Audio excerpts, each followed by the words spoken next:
জাদুকর আমার সাইড নিয়েছিল, ওটাই রিভেঞ্জ নেওয়ার জন্য, জাদুকরকে অপমান করার জন্য এখানে ওর নামটা ইনক্লুড করেছে। সব ফাইনালি তো নাম দেখেছি, ওখানে জাদুকরের নাম ছিল না। মানে তাহলে ওর নাম ওখানে ইনক্লুড হলো কিভাবে? সেটাই তো জানানোর চেষ্টা করছি আমি আমি। কি বলতে চাইছিস? কুসুম নিজে করেছে ওটা? তোর মনে হয় জাদুকর নিজের নাম নিজে কম্পিটিশনে দিয়ে দেবে? আরে মনে হয় না বলেই তো আমি ইকুয়েশন মেলাতে পারছি না। কে করেছে ওটা? দেবলীনা। ঈশান, স্টপ ইট। তুই কিন্তু আগের দিনও দেবলীনাকে নিয়ে মিথ্যে অ্যালিগেশন দিয়েছিলি, আজকেও আবার সেম করছিস। ঈশান, স্টপ। ভাই তুই আমার কথাটা শোন। তুই একটু ঠান্ডা মাথায় ভাব। মনে আছে কালকে জাদুকর আমার সাইড নিয়েছিল, ওটাই রিভেঞ্জ নেওয়ার জন্য, জাদুকরকে অপমান করার জন্য এখানে ওর নামটা ইনক্লুড করেছে। আমি 100% শিওর। যদি সত্যি দেবলীনা এরকমটা করে থাকে তাহলে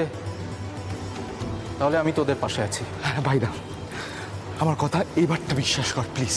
আর যেভাবেই হোক জাদুকরের সাইডটা আমাদের নিতেই হবে। আজই ডাউনলোড করুন আর এনজয় করুন আপনার পছন্দের শো।